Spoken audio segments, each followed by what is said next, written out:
এই মুহূর্তে যদি আপনার একটি ওয়্যারলেস কিবোর্ডের প্রয়োজন হয় তাহলে আমি একজন টেক গাইড হিসাবে আপনাকে রিকমেন্ড করব যে আপনি এফোরটেক এফস্টাইলার FBX51C মডেলটি চুজ করেন। কেননা এই কিবোর্ডে রয়েছে dual connectivity mode, 2.4 GHz connection এবং একসাথে আপনি এই কিবোর্ডে টোটাল 4টা ডিভাইস কানেক্ট করতে পারবেন। সাথে এটা রিচার্জেবল এবং আপনি এটা টাইপ সি পোর্ট দিয়ে চার্জ করতে পারবেন। ফুল চার্জ হতে মাত্র 2 ঘন্টা 30 মিনিট সময় নেবে।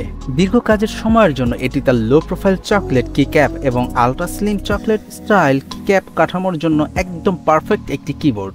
এটি অনায়াসে একটি ওএস থেকে অন্য অপারেটিং সিস্টেমের লেআউট পরিবর্তন করে এবং উইন্ডোজ, ম্যাক, iOS এবং অ্যান্ড্রয়েডের সাথে কম্প্যাটিবল।